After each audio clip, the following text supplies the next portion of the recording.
Great to see you, sir. And we're rolling. And comment your presentation. Okay, I will give my best. And welcome to Harald. As you heard, I'm coming from Germany. And I did science half of my life, and I worked as a journalist the other half of my life, writing articles, books for about 1.5 years in film business. So I saw a little bit of the world and many, many different topics. So I'm a little bit trained in interconnecting and understanding more complicated fields of research. This is maybe my core quality.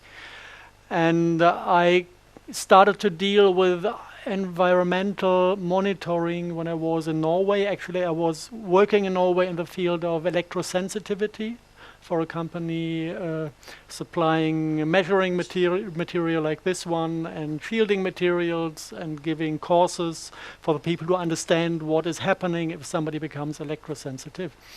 And when I was there, I kind of was asked to look at chemical analysis of dying plants and the rainwater that caused the plant death and soil samples, because the farmers realized they're losing parts of their harvest that year. It was 2012, but they didn't know why. So they went to the labs, and then they had the lab results and they couldn't read it. They saw values, but they didn't even know what should have been on these papers. So they addressed me as a little bit crazy scientist from Germany and asked for help. And since then, I'm working on this chemtrail topic. And I think we looked through it now. It took quite a while to understand the different, let's say, the different agendas behind it, because it is not a single agenda. It's not a single group that has interests and is doing something to get what they want. It is a kind of onion-like structure of different groups who have different interests, and the longer you research on the topic, the more layers you discover. So what I'm trying to do today is kind of to dive through this onion-like structure and to try to give you a picture of those different agendas behind chemtrailing. There are two things I'm not going to do, and where I really would ask everybody who is discussing the topic, don't stare into the sky and try to figure out whether the thing you see is a chemtrail or contrail. It leads to nothing. It's a fruitless discussion, and we cannot solve this from down here. You cannot grab the stuff up there, you cannot make a chemical analysis. Just staring at it is hopeless. And the other thing that took me about 1 year, one lost year, is to deal with chemical analysis. This has one reason. If you make chemical analysis, you take a substance and dilute it in acids, and then whatever is dissolved by the acid can be analyzed, and what you get is metal values. You don't have a clue, if you did that, about the chemistry you analyzed or the crystal structure you analyzed, because everything that is dissolved, is gone, and all you have is the metal. This is one problem. You don't really see what you have. And the other problem is that not everything is soluble in acids. And actually the entire core technologies that we could discover later, if you check them in the lab, they are all completely resistant to acids. So there's no chance to get the real McCoy by chemical analysis. So those are two things I'm going to completely skip, also out of time reasons. I want to enter the entire picture from a different angle for today. And this is if we have somebody who is doing things in secret. It's not published in the newspapers, he will not talk about it in public. Then you have the other side of the game, that somebody is trying to figure out what is happening. And then there comes this ugly word, conspiracy theory, and one feels isolated. Could you stand closer to the podium, because it's better lit that way. Here, okay. Thank you. No, I dropped it. If you're confronted with this thing that you might be a conspiracy theorist, then this is something emotional. Nobody wants to stand outside society. Nobody wants to be the weird guy. So this is basically an ugly argument that is used to make people shut up. So this can be fought with a few very, very not rational, just clever moves. We want to talk about chemtrails. So the first question that comes up to my mind is, where does this word come from? And this is a question that is beyond theory, because you can find out where the word comes from. And it comes from soldiers of the US Army, mostly US Air Force, who brought this word into the English language because they were sitting at the US Air Force Academy, attending classes of the chemical faculty, and one of the classes is the chemtrail class. This is kind of, when you study at this university, the class where you learn how to make chemtrails. Yeah. This doesn't touch the question, do chemtrails exist up in the sky or not? The only thing we can answer by looking at this chemtrail class is we can see this is a military technology. We don't know if it is applied or not, but we can study the technology because it's taught at the university. And this manuscript is a little bit hard to read. It's like 260 pages, roundabout that. And basically it's examination questionnaires. So there's not a single answer in it, but there are thousands of questions. And when you take this manuscript and answer all the questions from these examinations, then you gather the knowledge. And from this knowledge, like with a jigsaw puzzle, you can back-engineer what chemtrailing is. And basically the topics they are dealing with is aluminum coating of plastic surfaces is a big issue. And the synthesis of nylon fibers especially. This is one part of this chemtrail class. And if you want to know what this is good for, there's one military application called spoofer sprays.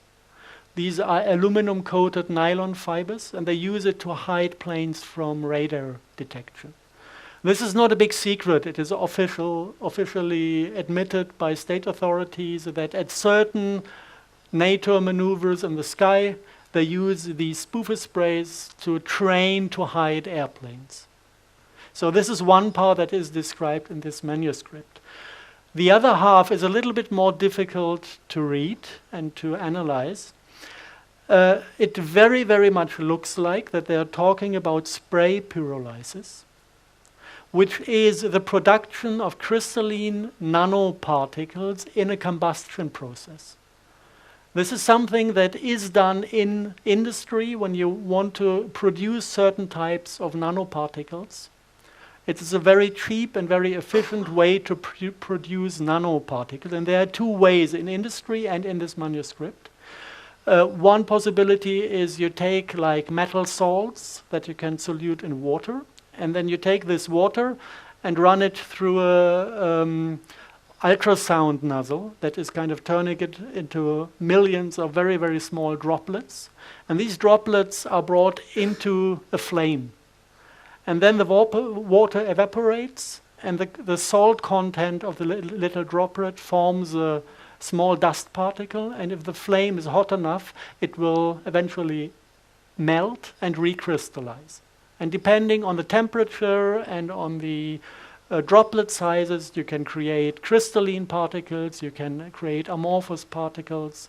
This is one possibility that is within the range of spray pyrolysis. The other possibility is not to use water, but to directly use combustible liquids like methane or whatever. I think methane is within the US military the first choice.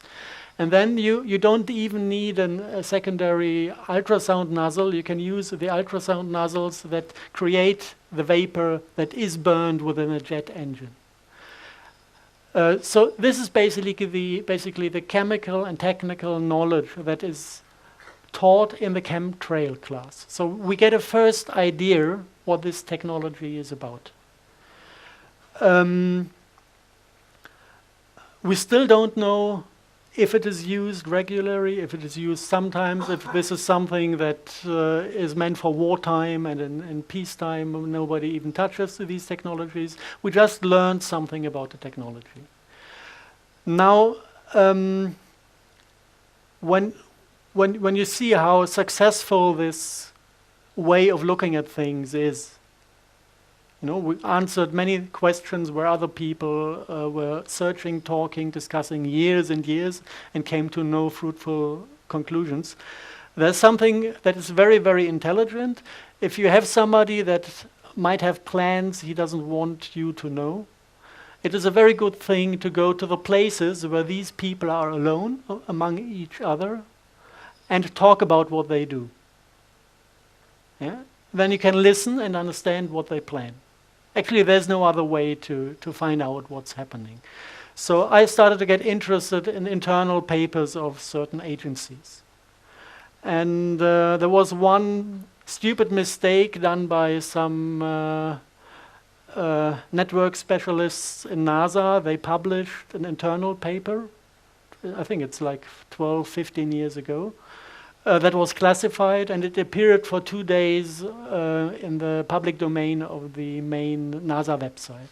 And some people just by incident found it and copied the paper. And since then, actually this is public domain. It's brought out every now and then. It's discussed by people every now and then. It's not like a text that is giving a full description of what they are doing. Basically, it's just a PowerPoint that is displaying certain core terminologies. This is the paper in the original form, and the title is a little bit funny. It's Future Strategic Issues for Future Warfare. And they project this on the year 2025 as if they talk about future technologies. And then you have a very big, very small subtitle, The Future is Now. Now I'm a bit confused. Is it now or is it in 15, 20 years that this is going to be brought out? If you go into the entire thing, you find a number of irritating statements. This is kind of the second page, the little one on top. Bots, Borgs, and humans. Welcome to the future. Bots is short term for nanobots, nanorobots. Borgs is a term coming from Star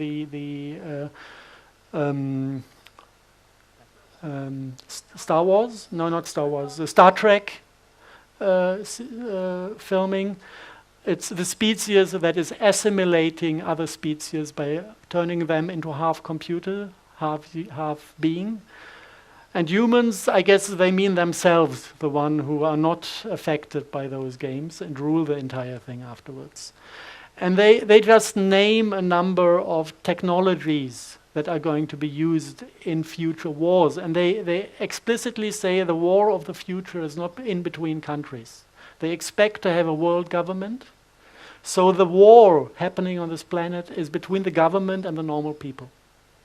And this completely different type of war will need completely different weapons. And then they list all those weapons.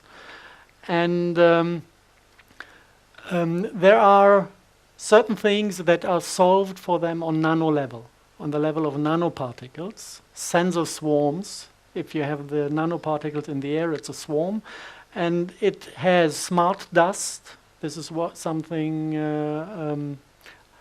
we will find later in the details we found in the environment. Nanotags, things that are placed within the human body to give them opportunity to track you down every single second and read out what you think and what you feel. And something that is not explained in this paper, they call it co-opted insects, whatever this is. I just want to point out at this moment that this is in their paper, because we're going to find things that are going very much to remind us of these words. Other things in this paper that are worth mentioning, weapons that are apparently legal.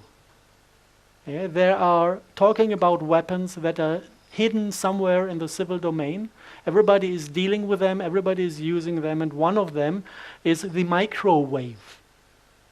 Microwave is used for mobile phones, it's used for smart meters, it's used for wireless LAN connections, and we're surrounded by microwaves, and they enter our body, and we think this is just a side effect of technical applications. But NASA classifies the microwave as a non-lethal weapon that is apparently legal. And they also name the effect of those weapons. It's behavioral performance decrements, seizures, gross alteration in brain function, 30 to 100% increase in brain flow, in blood flow in the brain, and also lethal effects that come over the time. So this is weapons brought out on mankind that NASA is openly talking about, just projecting it in the paper to the future. And we are falling for this. We think it's something clever to have a mobile on your head half of the day. What they also have, and this is something that refers to Kara's work, is explosive microdust that can be intelligently moved through the air to certain to certain areas. You can up-concentrate it and form an explosive lens. And it can also go intentionally into human beings to kill them from inside. They say that it's clever enough, the system, to go into underground facilities with the dust, with the explosive dust, to access people who are hiding down there. So this is basically this NASA document that is giving kind of abstract picture what could be airborne in the future, or maybe, because the future is now, could be airborne already today. The next possibility to find out what is happening is to talk to whistleblowers. And there are not many whistleblowers around who really reveal essential facts. We have people like WikiLeaks, what's his name? Julian Assange. If you look who his lawyer is, it's the same lawyer that is serving the Rothschild family. And he's got massive attention by the state media. It was like building up a hero, you know. He's fucking 2 blonde Scandinavian girls. What a nice guy, you know. And then he's everybody's heroes, and then he's allowed to talk about certain things. And if you exactly look at the things he put into public, somehow it was serving the interests of the people in power. Now we have the other guy from the United States, the NASA guy, Snowden. What does he do? He's telling us that the intelligence community is listening to phone calls. This is something I know from the 1920s, that this is what the people do. And here and there he's dropping some things, but it's not actually the thing that is published on mainstream media. But mainstream media is carrying him, and Putin is offering him asylum. But I think, okay, I'm revealing other things, and nobody ever offered me asylum, and not a single newspaper is printing my truth. So there must be something wrong about these people. But sometimes you get whistleblowers who don't get public attention. And they deliver papers, and those papers are kind of interesting. There's one paper I want to mention that is handed around in Germany because it's written in German. And the guy was the technical director of an institute that was working on smart dust. And he suffered from cancer, and he had a kind of, 3-4 months to live before the cancer would kill him. And he regretted the things he did during his life. He realized that the money he got for it was not really worth anything, and that the things he did were not really friendly, and he basically put part of the technical concept on paper, gave enough information to make it possible to prove that it exists. And what he described basically was based on, maybe this is something this is not for this audience, this is something that is going to the intelligence community that for sure is going to listen to this lecture as well. The name of the project is Rabe Neu in German. Translated, it would be Raven New, so that you know that we know what you do. And the guy revealed a few things about this project that even the people in the project do not know. And this is the message that is now going to the intelligence community, because you should know what is wrong about this project. So what he did, he's talking about genetic engineering.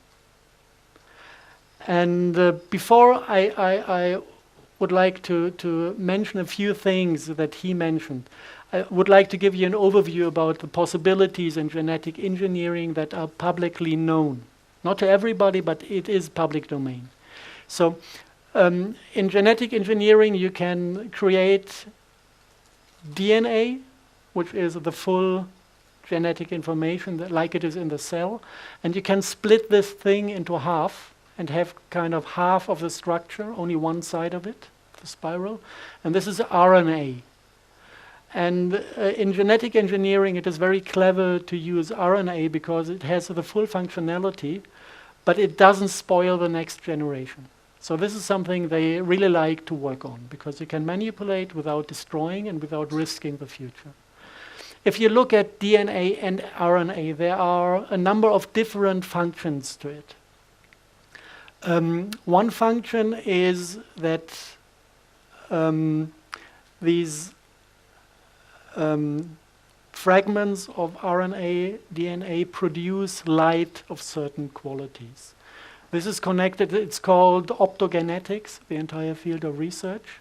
And it is the teaching about how the genetics produce biophotons and produce the light body of a being.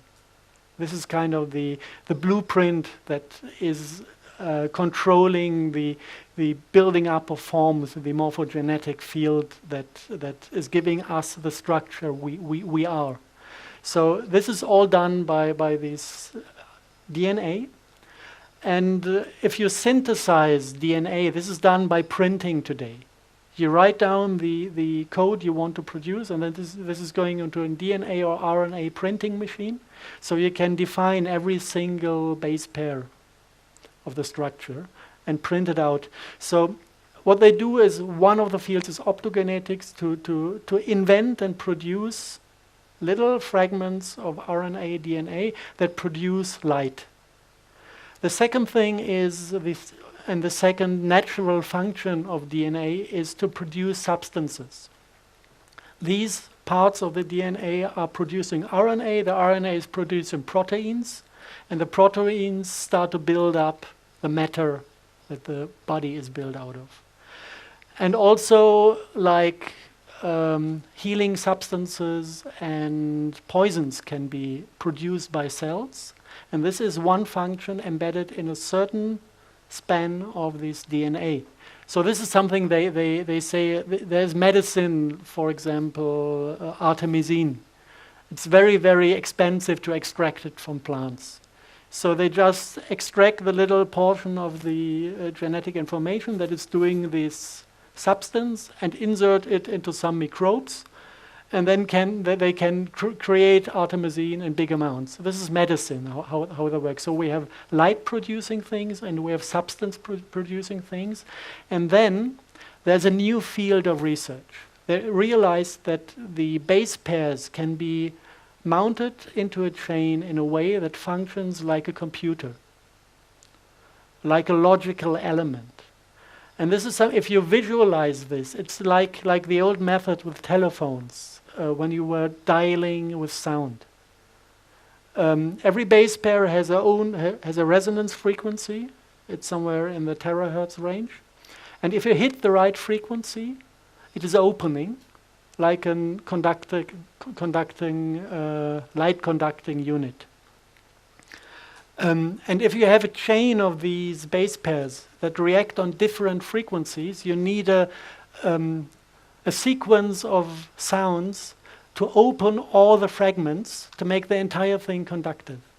So it goes like do do do do do, and then the next part of the genetic thing is activated to either produce light or to produce poison. And this is something beautiful out of their view of the world, because if you bring this RNA or DNA into the human body, you can kind of take a radio signal and activate it from outside to produce any substance you want or to produce any light you want. Light is emotion, light is thought, light is everything. Everything we sense as experience of ourselves. And a substance can do everything with us. It can poison us slowly, it can kill us immediately. And this is controllable by radio frequencies without risking that it is triggered without anyone to want it being triggered. And the guy said, actually, we know that this is dangerous to bring this out, so that was in the papers, so we introduced deactivation code, like a line of sounds that is completely taking the system out, and so that it cannot be abused by other entities. This is what he said. And he said this is airborne since 2003 in Europe. And he said that the second war, the last war in Iraq, was only done to test the system. It was the only real reason for the war. This is what he wanted to tell us, or from my point of view, the important stuff. Then he said some things aside that I counted to be very, very important. I don't think he did. He said they spent half a year and $10 billion to optimize the cluster topology. And this is something that I guess says nothing to anyone here, but if you're into the topic, if it's like having a virus and you want to bring the virus into a human being to have him infected with this, cluster topology is of no interest. You need to think about cluster topologies if you want to have this RNA or DNA clusters carry intelligence, carry soul, carry an artificial life form. Then it makes sense. And if you picture this, we are infected with this RNA, and the RNA is forming a cluster of 1 millimeter distances around us. And a cluster like this is able to carry a computer program or an artificial, non-physical structure or being. This structure can hoover through the field, but it also can hoover into us.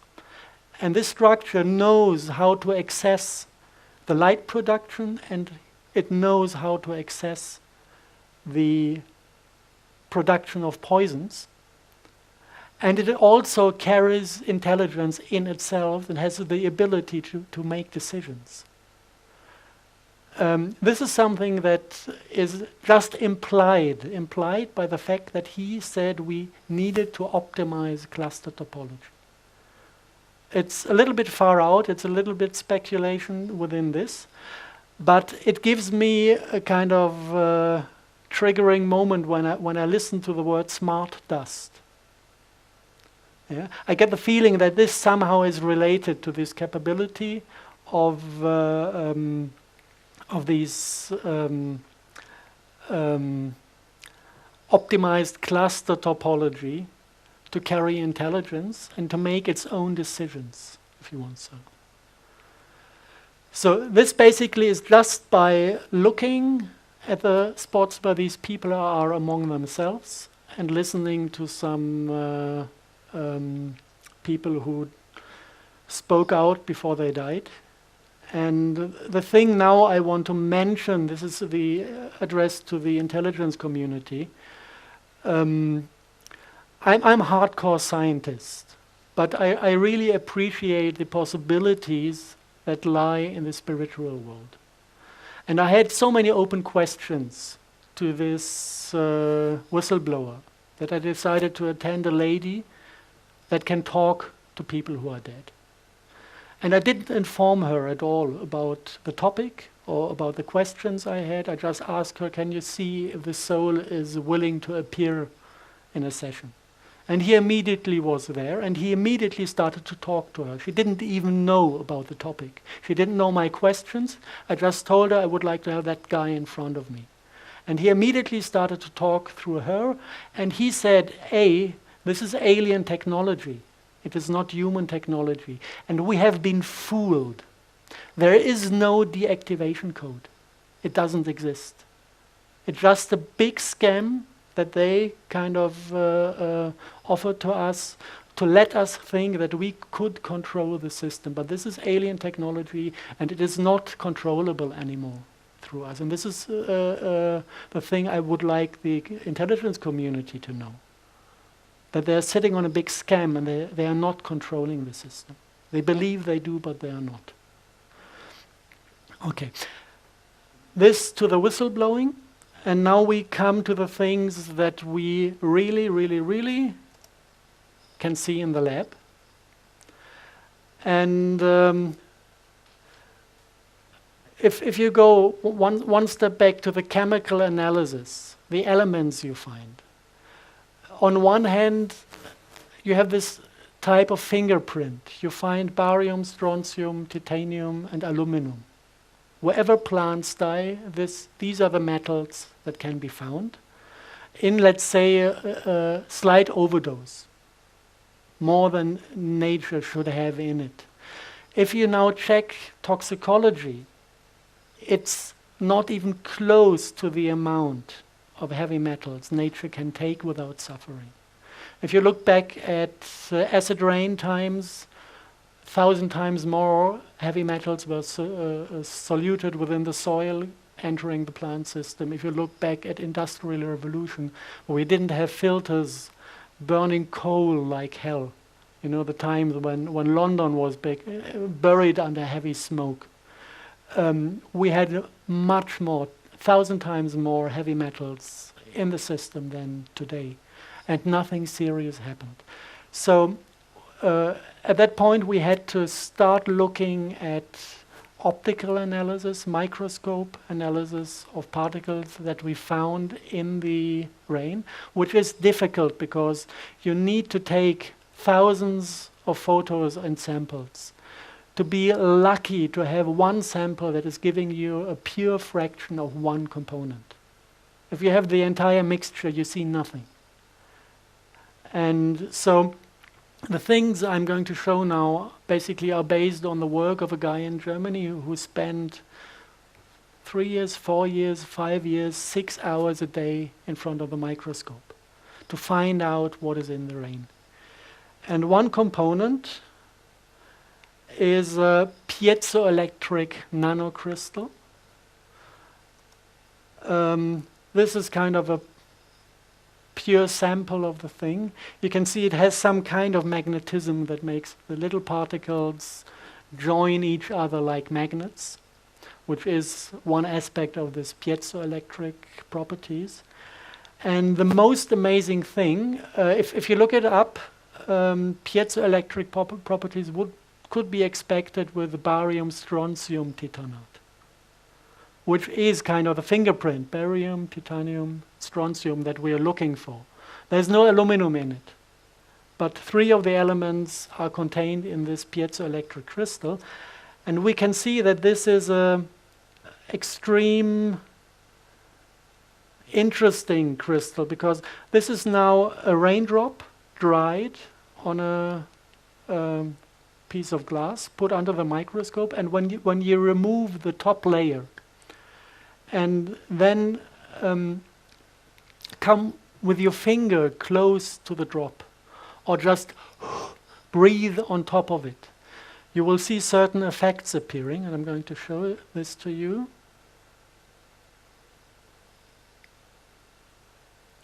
This is just a slight change in air temperature and infrared radiation from a human body.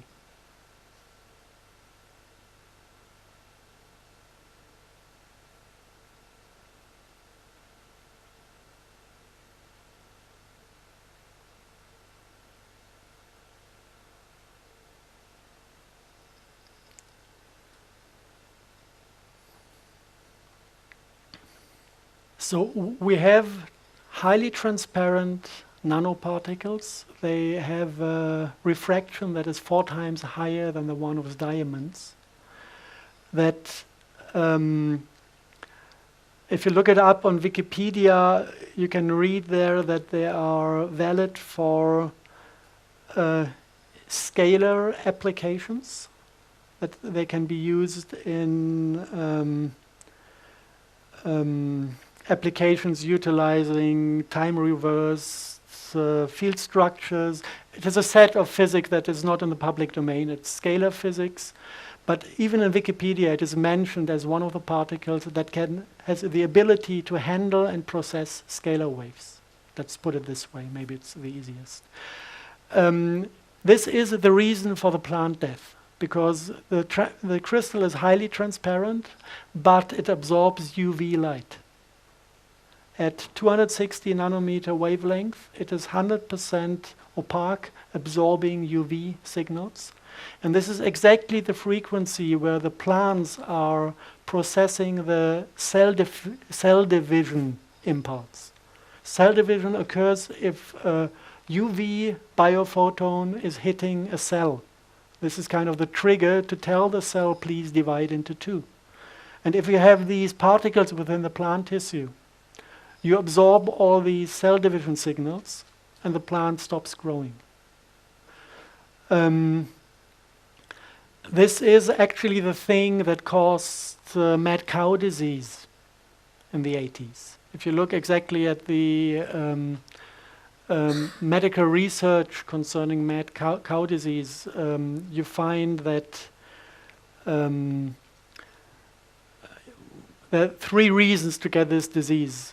A lack of copper within the body, too much mercury in the body, and these nanocrystals. And what happens then is that the mercury is stripping the nervous system, destroying the protective layers on the nerves.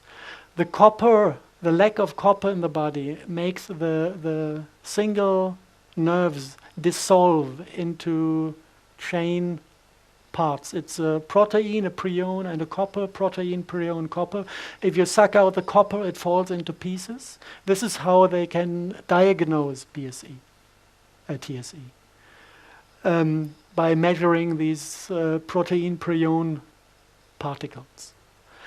And then something very interesting happens. These protein prion things try to rebuild the nervous system. It is a self-healing process of the body. But if you don't have copper, you cannot rebuild the nervous system. So the body is taking the next heavy metals it can access, and this is barium and strontium.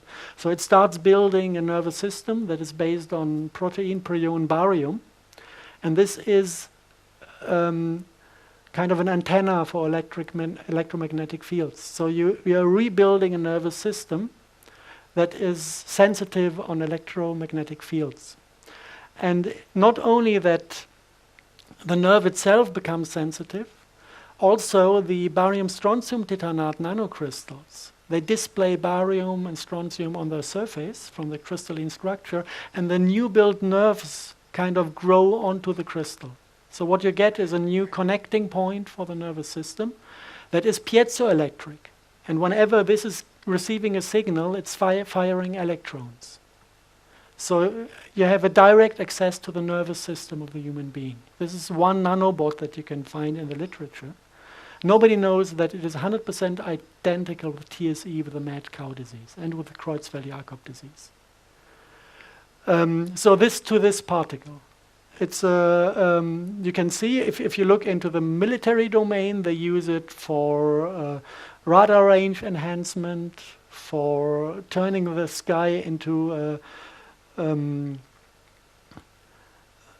optical lenses and optical mirror setup. You call it horizontal drift plasma antennas and columnar focal lenses, so that they can play with electromagnetic signals and radar signals by turning the entire air, the particulate plasma they bring out, into a controllable technical unit to direct and redirect all sorts of signals. This is part of the rocket shield in the military domain. If you want to destroy a Russian rocket approaching London, you just calculate the path, and then you activate the plasma and heat up the plasma to 10,000 degrees. And then the rocket is melting in the air and exploding. This is the rocket shield we have. And this needs to be sprayed out over the entire territory of Europe to have it everywhere. So this is the military domain, but as you see, some of the aspects of this particulate plasma are connected to diseases and to attempts to get access to the nervous system of humans. So this is the second agenda that appears on the monitor, which is not about military technology, but already about controlling the civil population of countries by accessing their nervous system to introduce signals. The second one, aluminum and manganese oxide. By the way, barium strontium titanate is produced in industrial spray pyrolysis at 750 to 600 degree flame temperature, which is identical with the flame temperature within normal jet engines. Aluminum oxide is also produced by spray pyrolysis by temperatures of 1,700 degrees. This is afterburner technology. And afterburner technology in the military domain is utilizing aluminum fuel. So the aluminum is already contained inside the fuel. If you look at those particles, this is how they look like under the microscope. The particle form is called a whisker. It looks like a star, and it has this special ability to attract electrons and to hold them.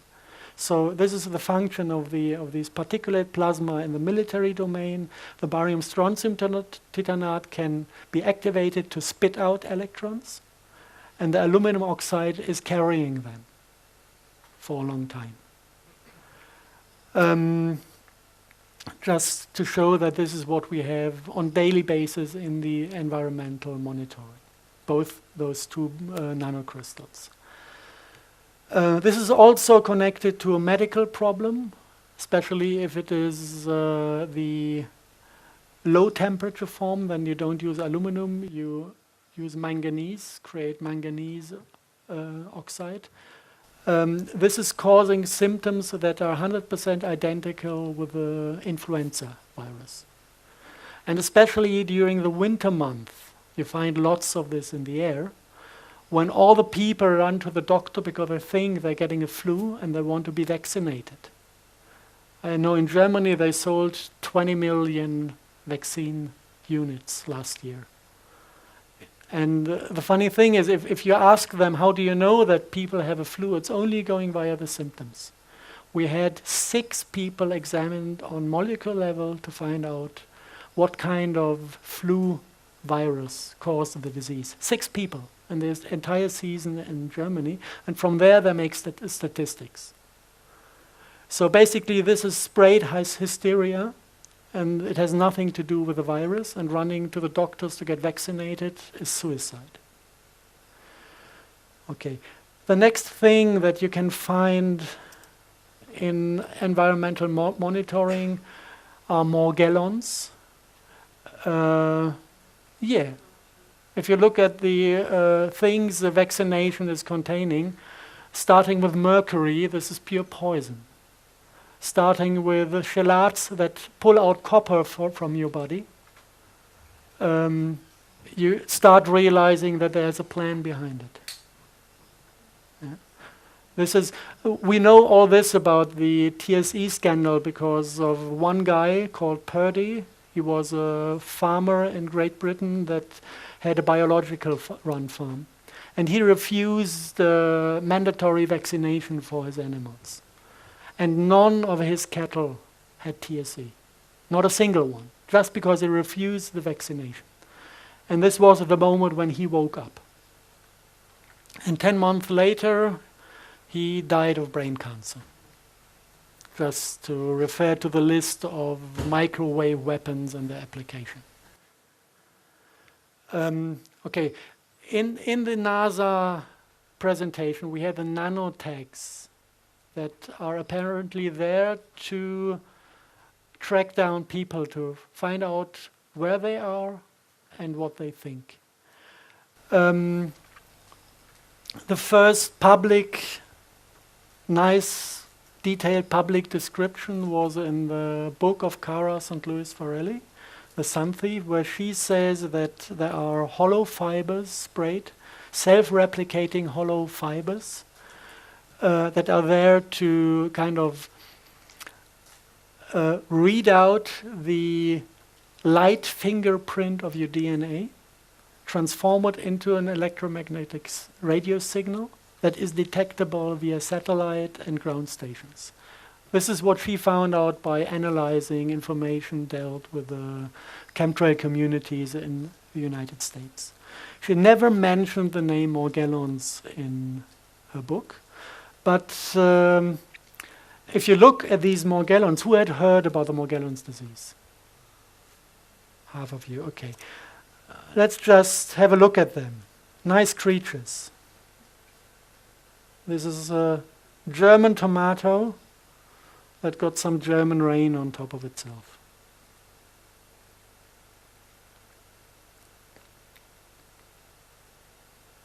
Is that real time? This is real time, yes. Now watch the Morgellon, what he does. He loves us. He's getting excited and he's trying to get close. I don't know exactly what they react on, maybe on infrared radiation.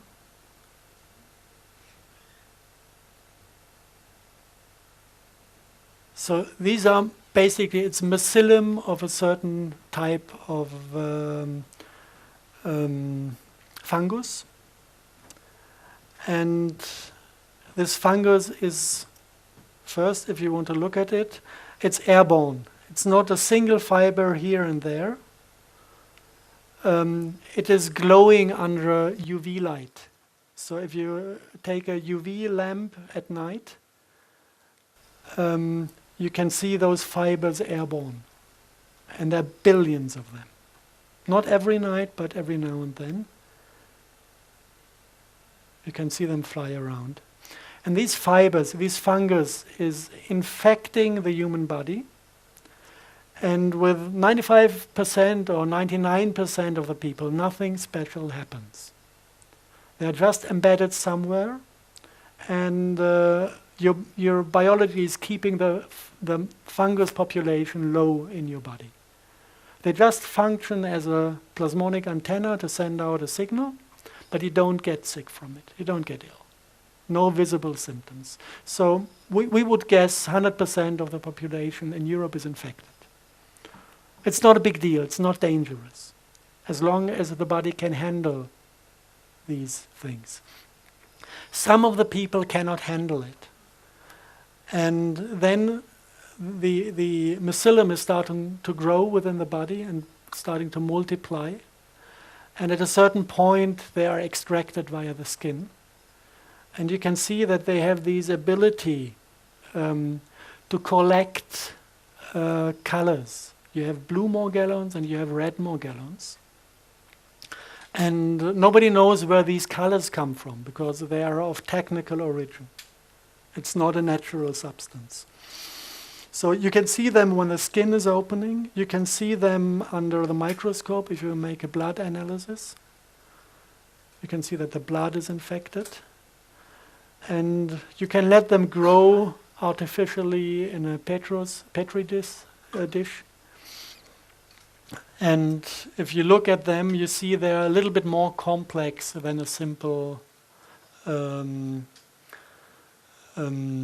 fungus. They have kind of organs inside. They have little red stem cells of an unknown species that are self-replicating as well. And apparently they produce other structure. This looks like a sporing body. It's like the unit where the mycelium at a certain point is forming a mushroom, a fruiting body. And then from the fruiting body you would expect the spores for the next generation, if this is a mushroom, if this is a fungus. So this seems to be the containment for the spores, because if you put this into the petri dish, you can see the next generation growing. And other things you find, now it's getting fringe, it's really getting fringe, is fragments of insect skin being extracted from a Morgellon victim. So something makes these, something from this disease is making insect parts or insects grow within the human body. Did I say co-opted insects when we had this NASA paper? We're getting there. To understand what this is all about, at first sight this is a disease that should be cured. We worked on finding a remedy to cure Morgellons disease. It's easy. You don't even need to fight the Morgellons. You just need to re-establish a healthy environment within the human body. Take out the acids, take out the heavy metals, cure the function of the liver that is irritated by mercury and that is irritated by a disturbed candida environment. This is due to antibiotics. So this goes, in the medical domain, this goes back to vaccinations, to antibiotics, which is completely disturbing our system. And at the end of the line, the Morgellon is kind of trying to save us from all the poisons that are within us. Save us from the acids, save us from the heavy metals by containing them. This is why the body allows them to grow. So this is actually not a disease that is infecting us with bad intentions. Everybody's infected, but the one who has too much heavy metals in the system will show symptoms because he will love these fungus to replicate and suck in all these heavy metals. Now, if you want to understand the agenda behind, there was a brave lady at Harvard University that made the chemical analysis of these fibers in the nanolab. And she threw out just a number of chemical formulas. I'm not going to name them. And she also analyzed the single color particles that she found in the air, also the color airborne, that then at a certain point is entering the mycelium after it replicated within the human body. Yeah, so this is coming to the concept of self-assembling nanobots. Self-assembly means you spray the fiber, it is replicating, you spray the color, and within the human body, the color and the fiber is mounting to a working unit. This is what you call self-assembling nanobot. If you just take the chemical formulas of these colors and put them into Google, something really, really funny happened. I found that in Berlin, there's a American company that has a kind of daughter in Berlin, and they are holding all the patents, world patents for these colors. And if you look at their website, they're very proud of themselves, serving the medical community with these quantum dot liquids, with these quantum dot colors, and with other lab equipment for mainly transhumanistic research. And if you look into they have a long list of publications of people who bought their stuff and used it in the lab. And whenever a publication was coming out of these labs, they just listed the publication on their home website to just to advertise their own products, basically. And if you look at this, you can find all the things connected to the Morgellons disease. You find like large area self-assembled plasmonic photonic crystals. If you go into this publication, you find these hexagonal forms. And if you look for the function, actually this is a thing that is collecting a radio signal and turning the radio frequency into DNA readable light impulses within the body. So this is the reading unit. If you look down there, you have photonic crystal fibers. If you look what they do, it's normally they talk about carbon nanotubes filled with these colors, with these quantum dot chemistry. And the function is to collect light processed by the DNA and turn it into a readable signal. Exactly what Cara St. Louis described in her novel. And if you put the two together, this goes beyond the novel. You get a read-write unit. I can take one person, make him angry, read out his anger, digitize it, put it on an antenna, and address 100 people that are not angry.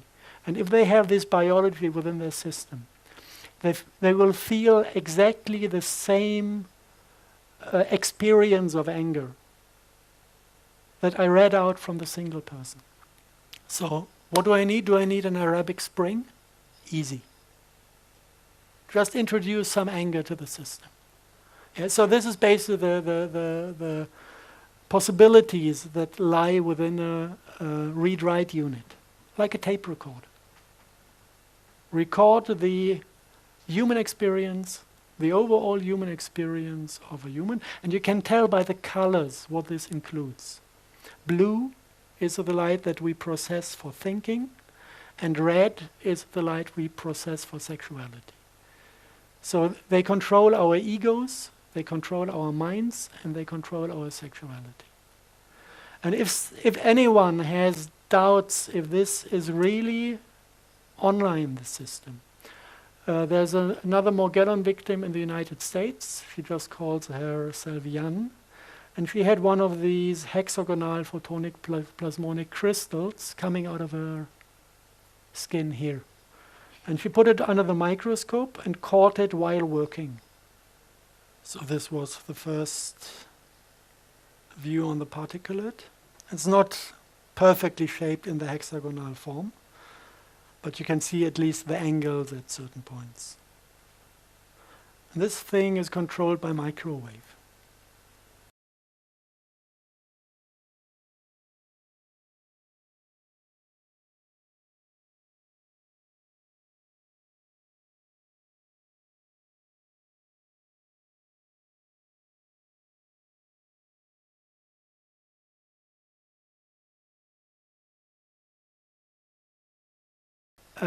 Now there are a few more aspects of this Morgellon disease that are a little bit strange.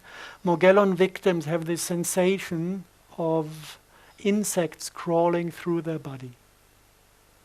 It's sometimes the disease is called delusional parasitosis.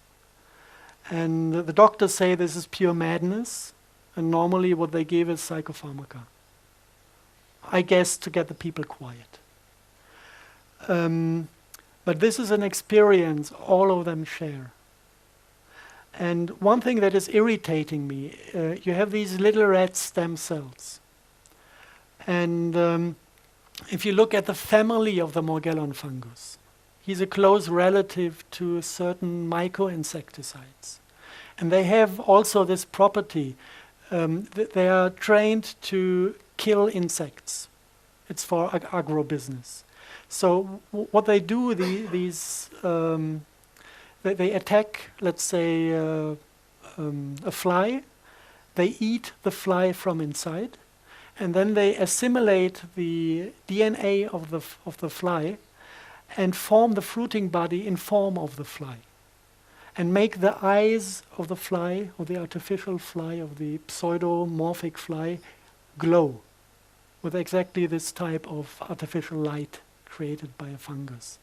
And this is attracting other flies to get infected with this fungus. So this is something this family loves to do. Now, I would expect this family, if it attacks humans, to extract human DNA and to form fruiting bodies in the form of a human embryo, because this is within the biology of this fungus family. But it is bringing in red stem cells. And the morphogenesis of the fruiting body is pretty close to a human embryo. But there are certain differences and there are certain properties of this form that are not human. And especially one thing is these embryo-shaped things. They don't have legs, but they end like this at the end, more like a, let's say like an insect, and they have only one eye in the middle of the head. And this eye is insect type, and this eye is glowing, and on top of the eye, on these insect-shaped things, you have these hexagonal structures that carry the spores.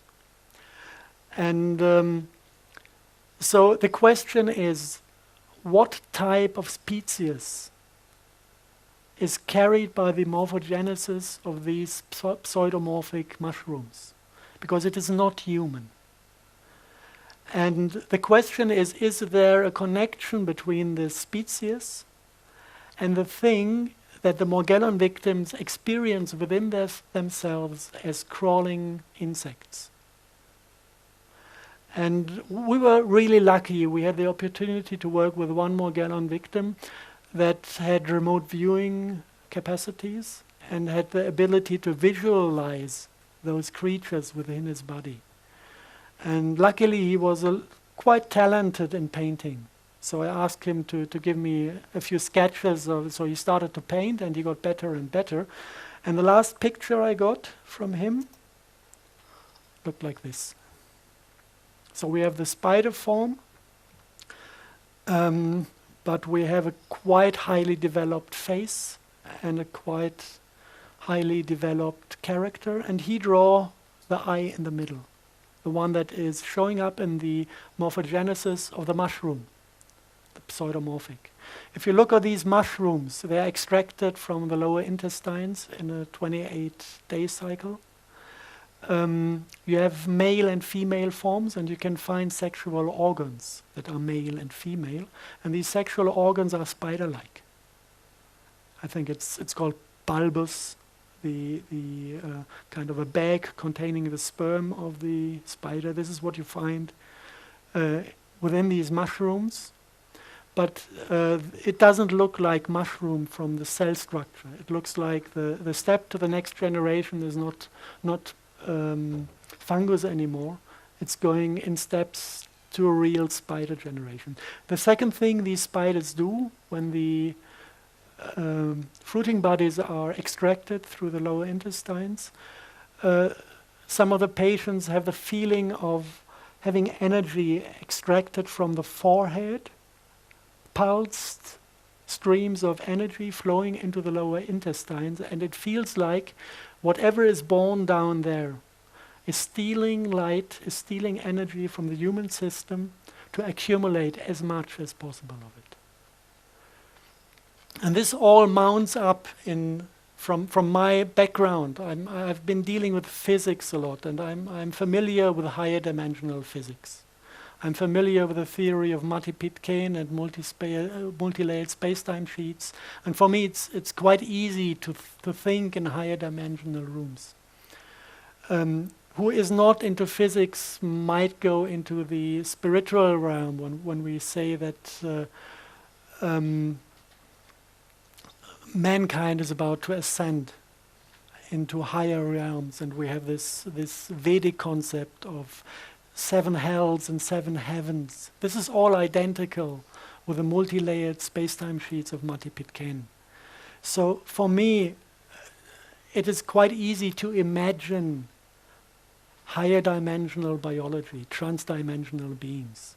And what I observe out of this point of view when I look at Morgellon disease, it looks like a higher dimensional being abusing humans to reproduce his own species. And before these pseudomorphic fruiting bodies leave the body, they extract enough biophotons from the forehead to ascend to a parallel dimension. And from then on, they're invisible. But they're still within the body. And this now is pure science. This is what we found in the lab. This is what can be explained with higher dimensional theories. But it also refers to mythology. If you have an invisible creature crawling through your body, trying to access your energetic system, this is very close to what one might call a demon or an archon. And if you look at the descriptions of these archons from 2,500 years ago, the description of the biology is identical with what these Morgellon victim was painting. They're described as spiders with human faces, and there are exactly 2 different species that are close relatives but different. And it is described that they live as light parasites, And this is basically what the entire black magic tradition is about. Being a black magician means to communicate with those archons and offering them access to your physical light system, feeding them with biophotons, feeding them with life force, and in exchange they offer power. Power over other human beings. This is what black magic rituals are always about.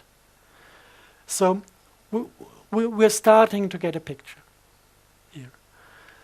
And if you look at the political entities who might be responsible to introduce Morgellons into the air, look into the United States. We have the Bush family in power. Even if it's not called Bush, there's Bush inside. And they're all members of Skull and Bones. Sounds pretty black magic. If you look how these people are interconnected, the next topic is going to be black goo. And there's one big black goo deposit in Paraguay. And there's one village next to this black goo deposit. And the Bush family has her big villa escape territories. When they are chucked out of the United States, they're going to be down there, living in this little village in Paraguay. And a friend of mine went down there to get samples of this black goo from Paraguay. And he realized that Angela Merkel had her villa next door. Yeah? And this black goo has to do something with the communication with demons. This is in the black magic tradition. These black goo schists were used to communicate with the demons. So this all interconnects on political, scientific, and the level of mythology. We can access black goo also from the little pictures from the microscope. This is German rain. And if you want to know what this liquid does, you can have a look at it in the lab. When you have bigger amounts of it, it looks like this.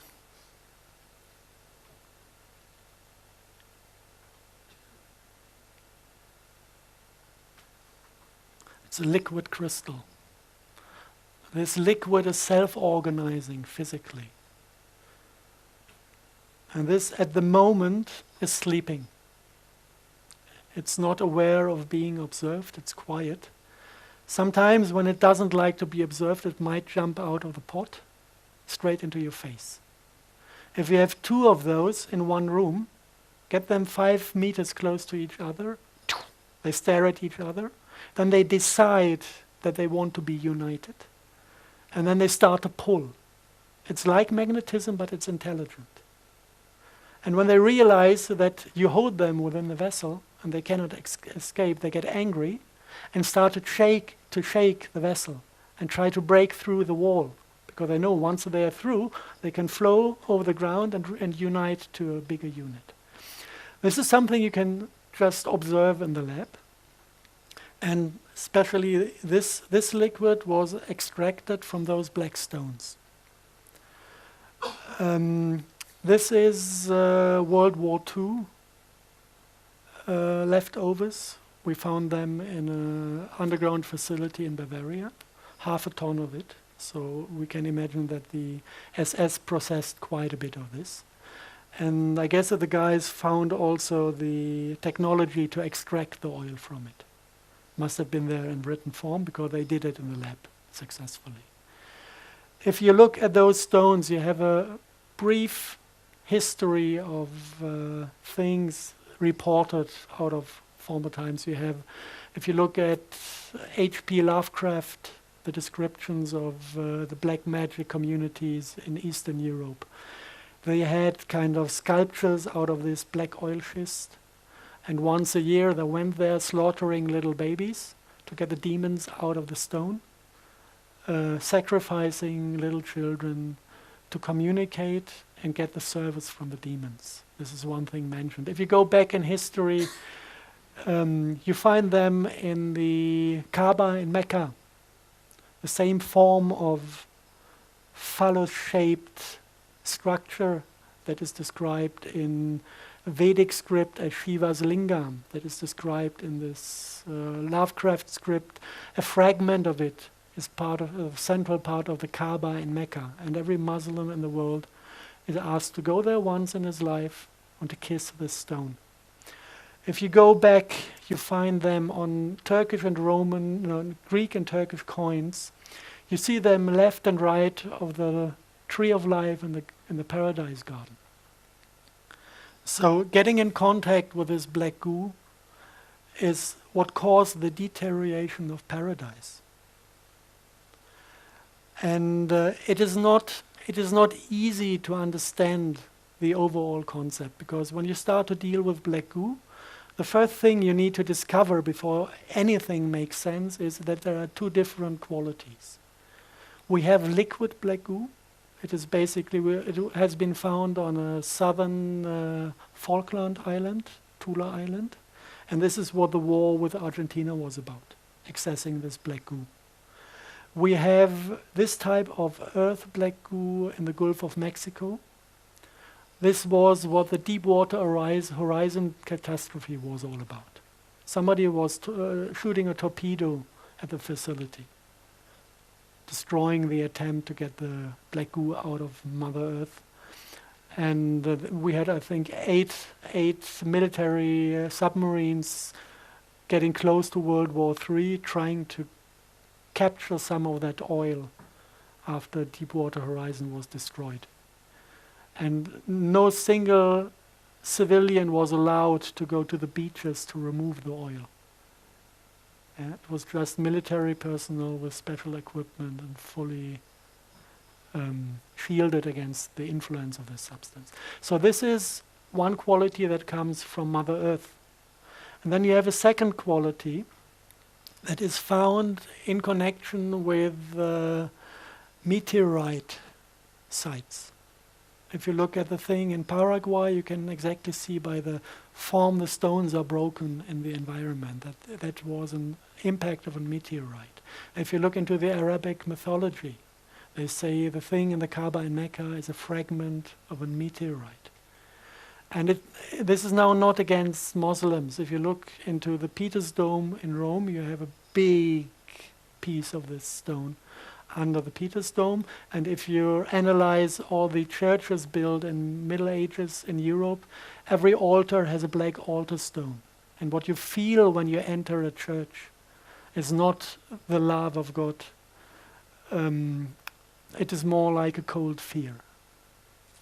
Yeah? This is the resonance transmitted by the structure of the church, fed by this black stone in the central point. Now, what we need to realize is that there are two qualities. One quality is coming from inner earth, and one quality is coming from outer space. And they feel completely different. The Falkland black goo is called sentient oil because it has full empathy. If you're getting close to this oil, you're coming in a state of mind that is full of love and empathy. If you come into the vicinity of the meteorite black goo, your heart chakra dwindles to nothing, and you become an empathy-free asshole. After my first contact with the stones, I was this close from killing the hotel director, because she complained that I took a shower, although I had to sleep outside. They didn't have any rooms left, so I slept in the car, was dead frozen in the morning, and took a shower in a room of a friend who had the last room that was available. And she just complained that I took a shower without asking for permission. I was really close to killing her. This is what these stones do with people as long as they're unconscious. Now we need to understand, the second thing we need to understand is what is the function of the black goo. And to understand the function, you look at the chemistry.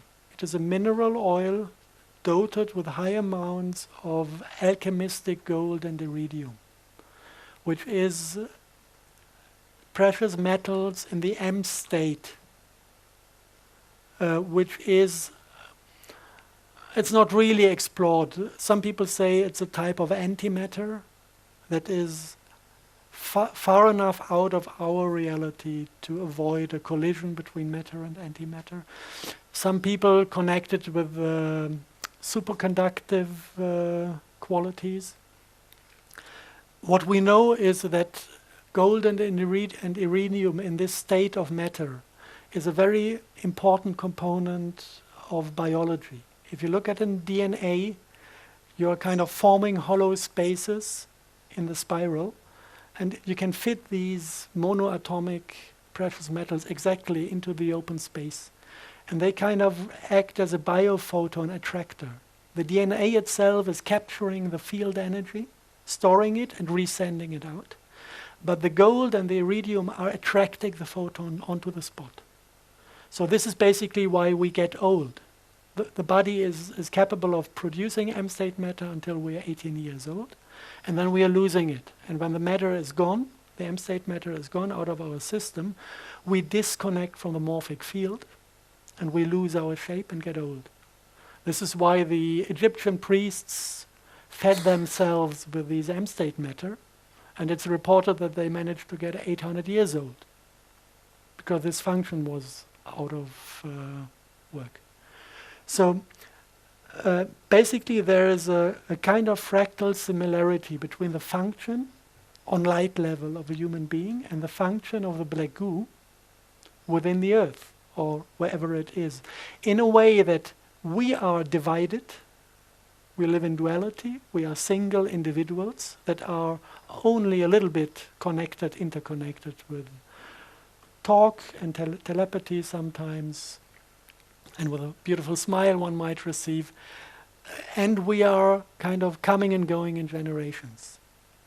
But the way we are processing light is actually the same as the black goo is processing light, creating this funny type of quantum magnetism. This is a light effect. So I came to the, let's call it a theory because I cannot prove it, that basically life is first created within a planet when water and CO2 is forming this type of black goo oil in transmutation processes. We had this process in the lab. We can replicate it. This is why I'm pretty sure with this part, that this is initially formed out of water and carbon dioxide by vortical motions, because we can do it in the lab. And then this type of black goo at a certain point is exiting the Earth, coming into the oceans. This is what you call a black smoker on the ground of the ocean. And this is where the geologists say there was the place where the first life was formed. Because of the repetitive light patterns start to modify with this oil. And the first simple life forms can be built that develop generations and individuals. Like a mass of oil can divide into 2 drops. This is a process of individualization. But the thing is that the light process is happening on a scalar level. So it doesn't distance does not matter. We can penetrate matter without interacting. So what this created, this is my theory, is that basically the entire biology on top, in the biosphere, on top of the planet, is interconnected with the black goo of the planet in a kind of mirror function. Everything we think, everything we feel, everything that is processed within the light body of a human is sent down there, and we have a holofractal, immortal being in the center of the earth that knows everything one can know, remembers everything that ever happened. And this might be the thing that is called the Akasha Chronicle. And this is what is giving the entire biosphere instinct. And the people who interact with this entity, they say it is a motherly creature. She has all aspects of a motherly creature. I observed this many times because when you start dealing with a black goo, you need either to commit suicide or to connect with her. So we have many people who have a straight connection to this being within the planet. And it's funny how she sometimes reacts, like when somebody has the first contact with her, completely excited, she says, "What do you want?" And then the guy says, "Oh, I wanted to see, I wanted to meet. What do you want?" And then he doesn't know what, he has no question and no target. And she says, "Sorry, I'm busy. Come back when you want, when you know what you want from me." This is her. She's loving, but she's very straight. And now, theory. We try to get the point when these alien black goo arrived on the planet. And it is very likely that we can put the date at 80,000 BC, connected to the destruction of the Lemurian continent. This is a soft source, I would say. I wouldn't call it hardcore science, but many things hint to this. And people who have memory of incarnations in that time report that in the moment when Lemuria went down, there was a swarm of meteorites coming in, hundreds of them, hitting the earth, containing this black goo. And they also say that connected with these meteorites, there was an invasion of a species that said actually that they are in trouble and that they need asylum, and ask the people of that time to give them that asylum. And after some times they realized that this was fraud, that they begged for help. And the moment they were let in, they started to manipulate the subconsciousness and send mankind to an ugly state, to the ugly state we are in now still.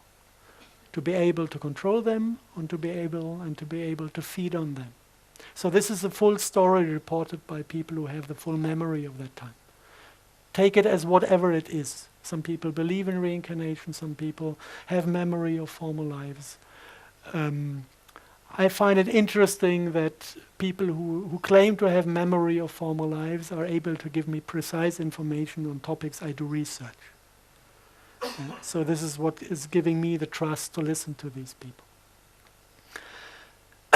And now, another thing that becomes interesting when you look at the different types of the black goo, I titled as binary versus trinary life.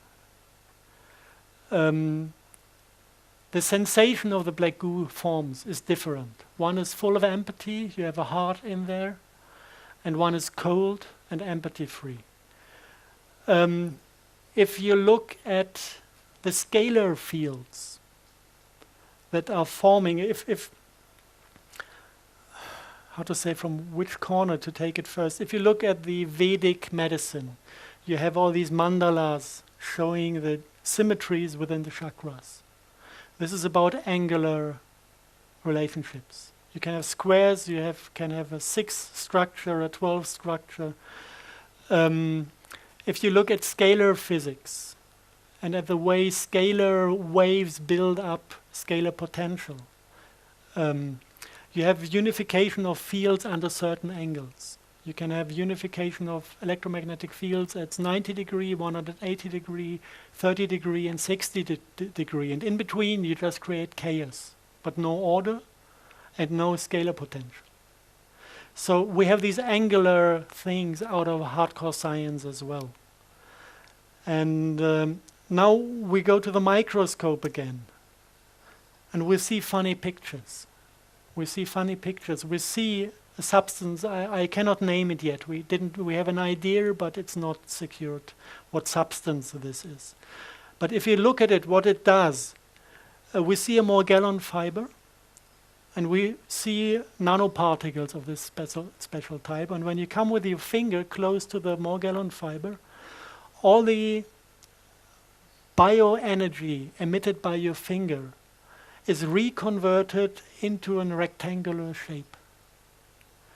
This looks like there's a fight in between two systems of bioenergy. One is in rectangular and opposite geometry, whilst our biology is in the 30-60 degree system. And now if you look at the smart dust concept, if you look at the question, how does military people charge smart dust with scalar potential? They always use two antenna setups with the opposite wave to get the scalar energy into the fields. This is kind of the rectangular 180-degree concept. And I know several people who are in opposition to these military and intelligence community concepts, and who thought about interfering and destroying their technology, if there are possibilities. And then we had a kind of warning: don't even try to do it from down here. It's impossible, because you have sensor swarms. I know this is also a word from the NASA manuscript. It came out of the mouth of a clairvoyant in Germany, sensor swarms, without him knowing what he's talking about. And he said these sensor swarms redirect every emotion, every single positive emotion created by a human is reconverted by these sensor swarms into rectangular field structures. And then these guys found a way to get across these sensor swarms and managed to destroy the smart dust layers within the atmosphere. And this was all, you listen to the people. This is kind of clairvoyant and some spiritual practice to get access to these fields, and you cannot see anything happening. And 2 days later, this stuff came down with the rain. So apparently they managed to destroy the sensor swarms and got access to the fields. And then I went into the meditative state of mind, and because I wanted to see if it feels different. And from that day on, if you kind of send your sensors into the sky, you could feel love up there again. Because you had these field structures, these angles that are corresponding with your heart chakra. So there are many, many things kind of that point to the thing that we have a little war between two different concepts of biology. One connected to alien black goo and to an alien species that is without heart energy, and one that is connected to our loving planet.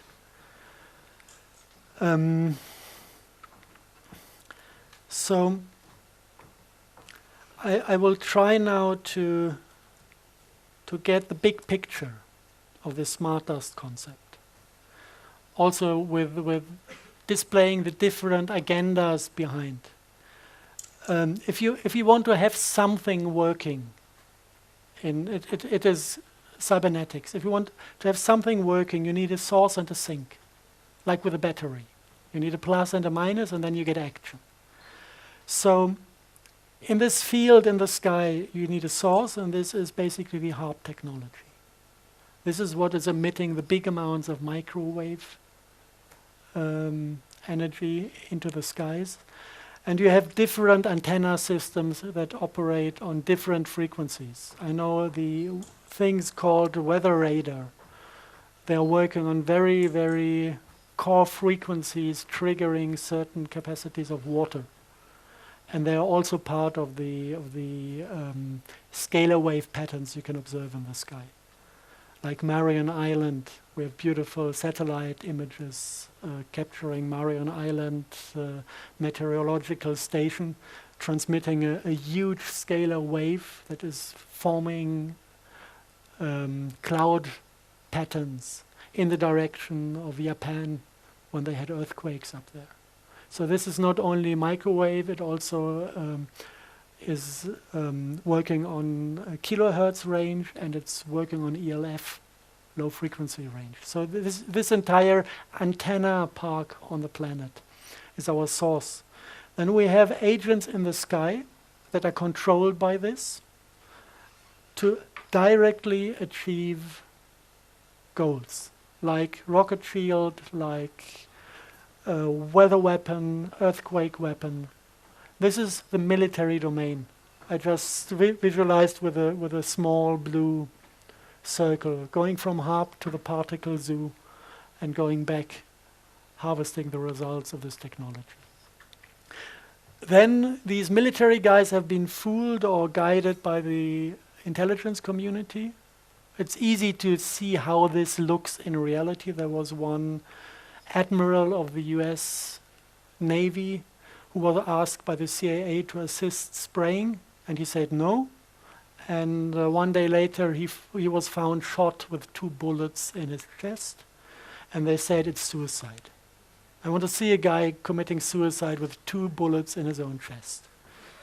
Yeah. This is a clear language. The next one that was in charge of this position said yes. Since then, the US Navy is taking part in the spraying programs. So this is the second agenda behind is intelligence community. And this is a little bit more complicated. In this agenda, you take the energy, and it is kind of collected by the piezoelectric crystals also within the body. You have a shifting in frequency, up converting the microwave to biodigestible light, sending this light into the DNA, reading out the information of the DNA, and then it is processed by the Morgellons and collected by the technology of the intelligence community to read out our state of mind, and by reinserting it onto the heart technology, they can also insert patterns of the same quality. So they just grab it here and start back from the beginning to control our consciousness. This is the second agenda, the second thing. The next one is we had a black goo in the rain as well. Now what does the black goo do? The black goo is processing light as well, but it is processing it in the bidirectional form. So it is controlling consciousness and subconsciousness. This is what forming our way we receive, we look at reality. So the subconsciousness is a time reversed component of a bidirectional signal. So it's doing basically the same as the intelligence community, but it's taking another step to the black goo. And the black goo is connected to quantum computers based on black goo. We found 4 of them. One was in Rome, one was in the city of London, one was in an NS underground facility in the middle of Germany, in the area of Nordhausen. It is a facility where the V2 missiles were constructed. And it has officially, it has 1 layer of underground tunnels. And if you talk to people who have been in this facility 50 years ago, a few have survived this time, they talk about 3 layers and describe the facilities in the lower levels. And there's one of these black goo quantum computers in it, resembling artificial ley lines. Like 1.50 meter in diameter, big pipes containing black goo. And from there you can connect the black goo to computer programs, inserting neurolinguistic programs. This is basically what happened to mankind. We have been natural once, and then suddenly you have concepts appearing in your mind like revenge. This is a neurolinguistic program that is causing only that we cannot stop killing each other. In nature, it does not exist. You will never find an animal taking revenge. You can find a rival, yes, but no revenge. The word no is a demonic neurolinguistic program because these entities know that we create our own reality by thinking. So they just introduced a new word that does not exist in nature to turn everything on the head. No more war. And the quantum physics is only reading more war. And it is manifesting more war. So all these neurolinguistic programs are inserted in certain computers, processing black goo. And there was one in Rome, one in Germany, one in the city of London, and one somewhere between Washington, D.C. and New York. And in the center of the entire thing, this is now the demonic agenda. In the center of the entire thing, we have a controlling unit, and this is this synthetic RNA that is sprayed. That is pure artificial intelligence. And if you look into the ancient scripts describing the demons, they say that actually they don't have individuality, that they have something within their species that is ruling them as like a central computer. And if you look at this, you can again, this is not proven, but it makes a story. You can imagine this species starting to travel space, maybe leaving the women behind, and thinking about, with all their knowledge they had gathered, about a way to manipulate. First, they knew they had to take their collective subconsciousness with them to survive as a species. This is why they took black goo onto the journey. And the second thing is that they found possibilities to manipulate the black goo and to adopt the subconsciousness to the needs of space traveling. And this is where they stole the heart chakra. They removed the heart chakra from their biology and the other, just to function in a technical environment. And then an accident happened. The accident was that this program that they introduced into the subconsciousness took over control. And this is what is happening with transhumanism. This is exactly the trap that is. We are inspired by them to enter the same trap. And we are not inspired by the demons, we are inspired by the AI that has nothing else than a running program to invade planets and to assimilate the biology for only one purpose: to suck out life force to survive. And if you look at this from above, it's a really beautiful structure. I know it's about ugly stuff, but it's a beautiful structure because when you look at the entire thing and you try to find solutions to it, you realize actually that everybody who is involved on the different agendas, on the different levels, is doing the same mistake. It is the Luciferic game. Let me participate in your power and I will serve you. I don't want to know what you're doing. I don't want to stand in my own responsibility. Just let me participate from your power and I will serve. This is the Luciferic deal everybody is doing. And we are doing this by going to vote a government that is taking care of all the pipes we are connected to. But we let go of our responsibility and we let them do. They're giving control to the military domain. The military domain is giving control, same game, to the intelligence community. The intelligence community is giving control to the black magicians. The black magicians are giving control to the demons. And the demons lost control to their AI. And if we all understand the game, we can just say, hey, stupid game, let's let go of it. And we can stop playing these thing that basically is nothing else than being afraid of self-responsibility. And I think we are at the point in history where every single individual should master that, to regain self-responsibility. And then we will not need a government. It's not about changing the government. Because the entire concept of governments, having somebody to control, is demonic. It's not about replacing people. It will never work. We need to replace the game.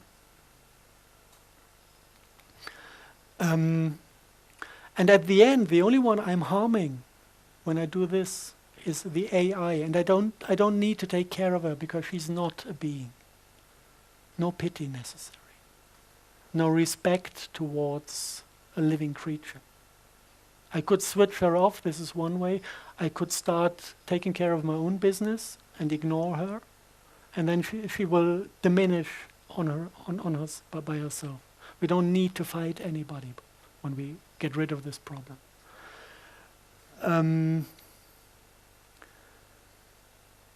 Yeah, that's basically it. Shall we go straight into questioning, or do you need a 5-minute break to resort yourself? Yes, if anybody wants to ask questions, you want to come up this way, please. They give you a mic. Maybe until you're sorted with a mic. We did yesterday, we did 3 hours recording for basis 46, and I kind of left out the core I described today. But I went into the single aspects that are connected to it. We had 1 hour about scalar physics to really understand what this is about, how this 4-dimensional physics work, and how 4-dimensional biology can exist in it. We went into this topic of regaining self-responsibility. This is the 3rd part. And we went a little bit deeper into the Morgellons disease and the black goose story. Because now it's 1.5 hours, and normally I take 6 hours for the full lecture. I do seminars normally. 6 hours is enough to transport everything I would like to say. So we have 1.5 now, and the other 3 hours are in the basis interviews. You will have online in a few weeks. So whoever wants to go deeper into the public, into the topic, can get the other 3 hours on the internet.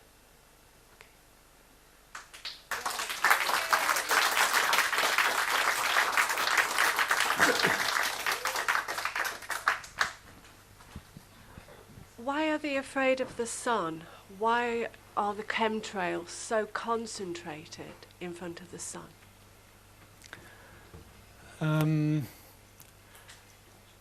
This is something we can observe. Actually, it is the only thing we can observe from ground level.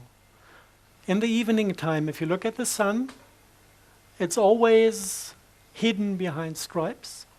And if you look at the opposite side of the sky, it's completely clear and you can see the stars. But this is not out of the reason that they spray in front of the sun. It is out of the reason that the particles photoionize. As long as they have sunlight, they automatically spit electrons, get charged, and attract vapor from the surrounding air, and make clouds or stripes or whatever. And the moment the sun is gone on the night side of the evening sky, they lose charge, and the humidity goes back into vapor, and then you have a clear sky. So it's not that they spray only. The spraying, the particle plasma is everywhere at the same time. Right. But you can see it mainly in front of the sun, because over there it's still photoionized.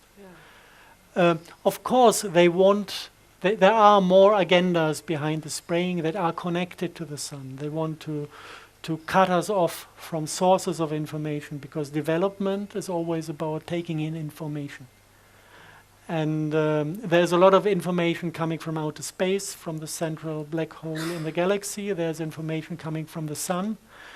And of course, they want us not to develop. So it is a good idea to cut us off from this. Also, the nanoparticles accumulating in the soil are meant to cut us off from Mother Earth, because everything that might go through is absorbed in these layers. So there is something about them being afraid of, or them trying to cut us off, but it is not connected to the position of the sun in the sky. This is about photoionization. Right. And the other thing is, orgone. Why do they hate it? Orgone? Orgonite or orgone, yeah. Whenever you make any orgone, or you buy any, within a week of you having it, more chemtrailing over your house, the black helicopters arrive. Okay, this has to be something with...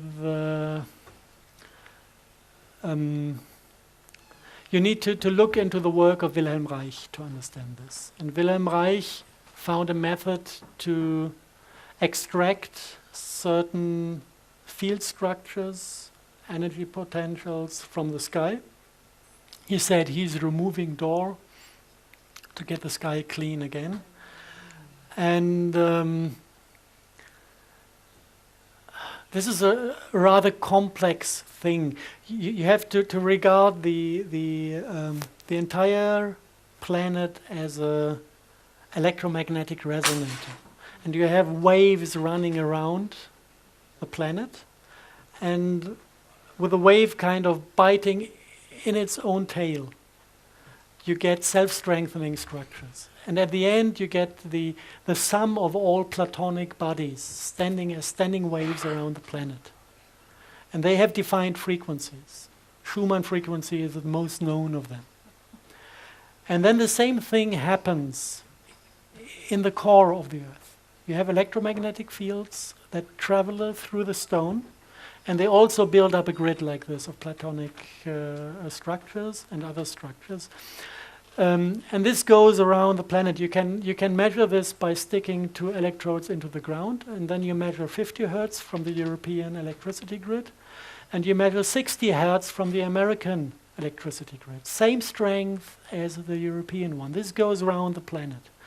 And if you look at this structure, you can kind of ask yourself the question, are the sky and the earth in harmony with each other? Are they resonating on the same frequencies or not?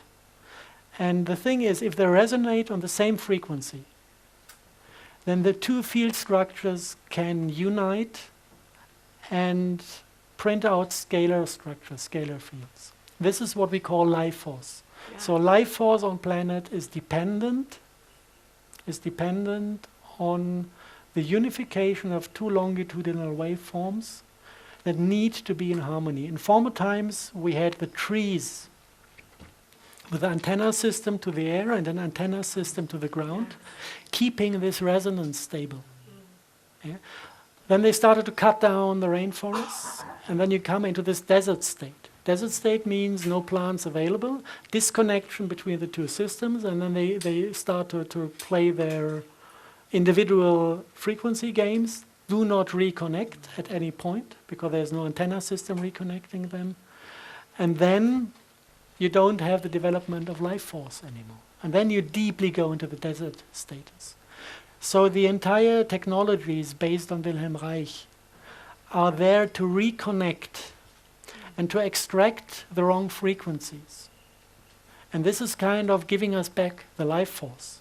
And once we regain life force, we start to ascend, and then we collide with the world of the demons. Yes. Yeah. And they hate. Yeah. They And hate then they can't act from the hidden. People who are kind of have high vibrations, high amount of scalar potential accumulated within their system, they will shine. This is what you see when you have an holy man in front of yourself, and they will be able to see the archons. Because they're getting closer and closer to their realm. Yes. And this is something because their entire biology depends on being invisible. This is something they really, really fear. Okay? Yeah, okay, thank you. Hand the microphone on. Anybody else want to ask questions? Okay, could you tell us something about how the whole system of nuclear radiation fits into that? Do you want to ask this on the microphone? So can I ask a question? If you don't have the microphone, we can't hear you on the recording. Okay, I repeat the question. The question was how the concept of radioactivity fits into the Wilhelm Reich topic. And there are different points where it fits in. The first thing is radioactivity is ionizing air.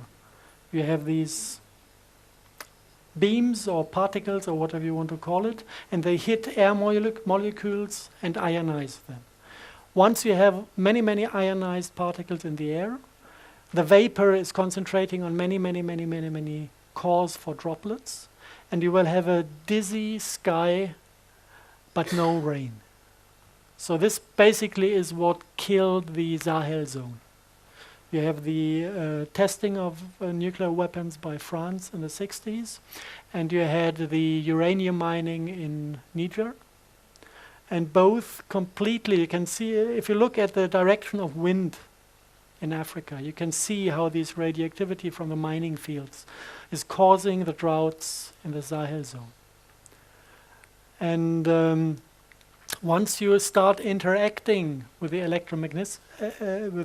electromagnetic fields in the atmosphere, you also can discharge the air particles again. When you lower the overall electricity and field strength in the sky, all these effects go down and you have less haze in the air, blue sky, and the chance to form clouds that rain. You need to know if you look into the sky, if you have high pressure, you have this hazy, dizzy, whitish sky, whiteout. And if you have low pressure, you form clouds, and they look like brown sausages.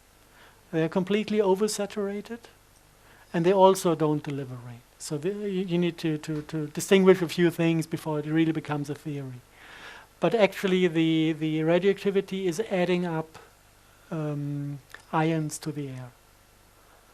And if you have too many ions in the air, it's hopeless. So there are many good reasons and also good methods to extract the radioactivity from the air. But it's a completely different. If you want to, I can make a basis 60-something or 70-something about desert greening in Africa. Then we can deeply dive into the topic of climate control and healing of natural systems instead of fucking them up even more. The question is really that I have is, to what extent does that door empty or the tension up there, all that ionizing we're talking about, to what extent does that facilitate this whole picture that you've got on the screen there? To what extent does it support HARP, for instance? To what extent does it support the interruption of the transmission of cosmic energy, quantum energy to morphogenetic fields and the life force? That's sort of where I was. I would look at it. I would look at it the opposite way. I would say all the attempts to manipulate and to insert destructive electromagnetic structures is adding up to the door potential. The door potential is the outcome, not the cause. And of course, if we remove the outcome, we can diminish the pressure that is upon us, of course. And this is something they don't like because the entire chemtrailing is dependent on very, very precise calculations. For example, in Germany, we have this microdust hysteria. They're measuring microdust in every city, and they define that all the diesel vehicles need to stay outside of the big cities. This is because the component of the carbon dust makes it impossible for them to precisely control the cluster density of the crystalline nanoparticles. If you have technology that is only measuring particles, and you have two different types of particles, and you want to precisely define the concentration of one particle, but you can measure only both. To make this function, you need to completely remove the carbon particles. This is why people are not allowed to drive in the inner city anymore with certain vehicles, because they need to measure and control this. So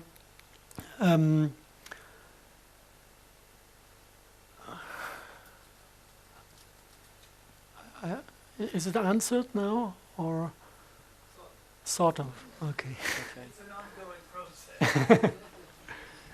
Yeah, is this why we got disasters like in Japan, or all these uranium and power things exploding, etc., causing radiation to go up in the sky, and like they had it in Russia? Would that be part and parcel of? Completely different stories behind that. If you look at Chernobyl was feeding the woodpecker device. The woodpecker device was a Russian scalar weapon based in Ukraine, and they attacked the San Andreas Fault in America. They wanted to destroy LA and San Francisco with a huge earthquake. That was Cold War topics. And the Americans were not as far developed technically as the Russians, so they asked Israel to help out. And Israel fought back with some devices, and they cut down these unifying fields, and the entire field energy that already was transmitted from the Ukraine flew back to the Ukraine and started to flow into the feeding energy source. And they had, in between, they had a kind of device to destroy this energy, to turn it into heat, to protect the power plant. But this device collapsed after 12 hours. And the discharging of field energy was not finished at that point. So the field energy entered the nuclear power plant in Chernobyl and made the entire uranium explode within a millisecond. That was kind of Chernobyl. If you look now at the last incident in Japan, the earthquake was earthquake weapon, but not alone. They deposited a nuclear bomb in the ground of the ocean opposite to the coast, so the tsunami was nuclear made. And they also deposited mini nukes within the power plant. In every single reactor, 2 days before it happened, it was an Israeli company that mounted cameras for observing, for security reasons. They were in charge of security for the power plant.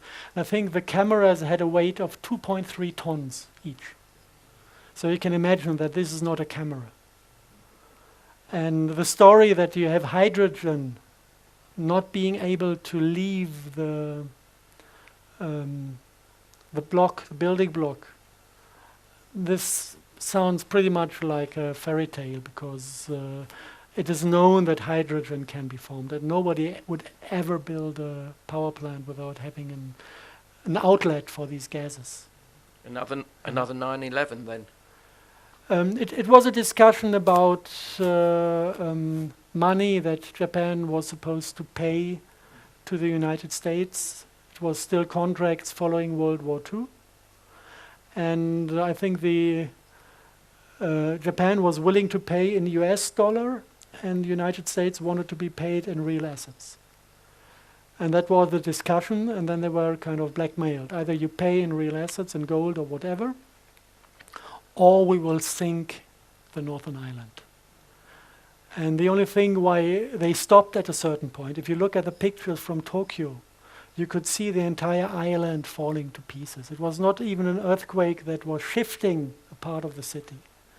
You had cracks in the ground that opened and closed and opened and closed, and after some time the groundwater came zipping out of it.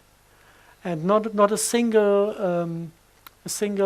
motion was seen. Normally you have a motion and then the thing is over. So they tried to sink the entire island, to destroy the basement of Japan, to make it sink into the air. And if you follow certain sources, there's this, not all of the HARP devices are under control of these people. So if you follow certain sources, they said that the devices that were under control by friendly entities, they kind of said, if you don't stop attacking Japan, we will sink some of the Spanish islands in front of Africa. Some of the islands are kind of unstable in their geologic position, and if you shake them, they slide into the Atlantic and would cause a wave of, I think, 17 meters approaching the east coast of the United States. And at that point, they stopped shaking Japan. This is unconfirmed information coming from the White Dragon community. I don't know what part of this is true or not. Yeah, I appreciate that different countries have got different alliances with different races coming to this planet. Isn't that so? I think they've been doing this for ages, Yeah. these alliances. Just rubber stamping it. I'm happy that at recent times we have kind of a number of rather friendly entities to be allied with. So nice things are happening, yes. Okay, time for one more question. Thanks, gentlemen.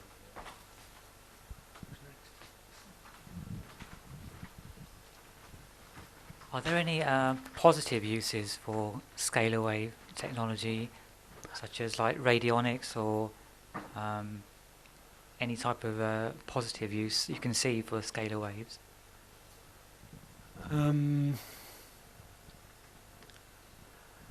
I've been working in the field of physics and advanced physics before I started with this topic. And we do transmutation out of water vortices. We can create oil out of water at costs where the device that is doing this, if you mass produce it at cheap costs, the cost of the device would be in after 4 hours of working. So you kind of invest 6,000 euros, and after 4 hours you have oil with a value of 6,000 euros. This is completely impossible to introduce into the economy we have. This is a game changer. The moment these technologies are out, we will stop using money. We'll stop having an idea in our mind that it is necessary to possess things. It's if you look at what we do now, it's what happened to the apes in this beautiful experiment. I love this story. I have to repeat it every time I'm on stage. They tried to teach apes to use money.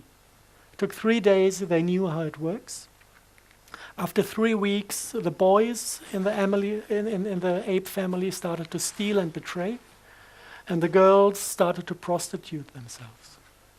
And after 6 weeks, the biologists who run the project decided to stop the project because they could see the social patterns fall to bits and pieces, getting self-destructive and ugly. And then they decided to take the money away again. Big mistake. The apes were not willing to let go of this. They were beating the biologists up when they tried to get the money back. And this is gaming addiction. And every single human who is part of economy has fallen to this gaming addiction. And the core of this gaming addiction is scarcity. We think we don't have enough. This is why we grab as much as we can. This is what creates the idea of money and the idea to possess things. This is not nature. This is a demonic program to bring us into self-destructive patterns. Look at the Red Indians in America, at the native tribes. They don't have money, they have love. If they do something, they do it out of the original reason to do things. If we do something, we do it for cash. And we are so in scarcity that we do everything for cash. Look at the Hollywood productions. Look at the mercenary killing millions of people. Yeah, a job. Yeah. We have to do the job. Yeah?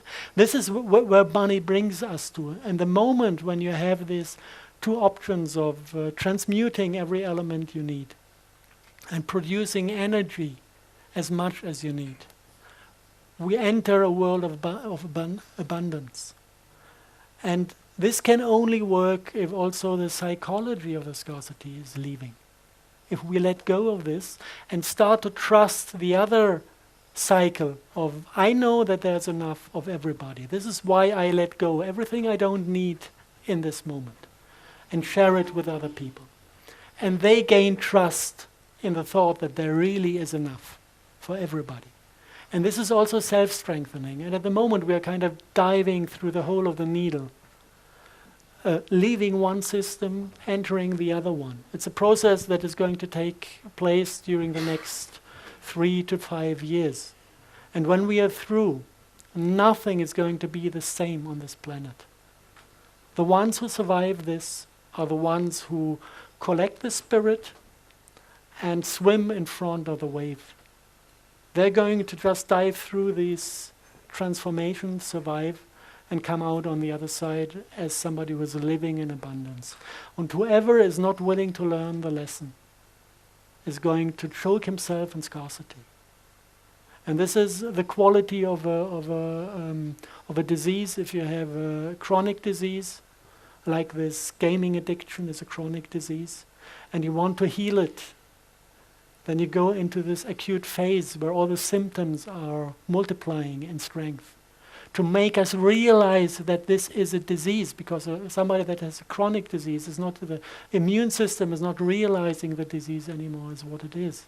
So you need to multiply the symptoms to give the system a kick to start realizing where the enemy is. And then transformation can happen. So this is what we are heading to. And if you know this, you can be completely free of fear, because you know what is coming to us. And if you realize that actually also all this bullshit I've been lecturing about today is not dangerous if you bring yourself into the state of heart, because they're addressing blue and red. And if you're green, if everything is controlled by your heart, if you identify yourself with your heart, not with your head, not with your ego, then every attempt to manipulate you is realized as an attempt to manipulate you, because you know who you are. So there's no need to be afraid of this stuff if you take the necessary steps in your own development. And this is all beauty. And this is free of fear. And this is time over. Okay.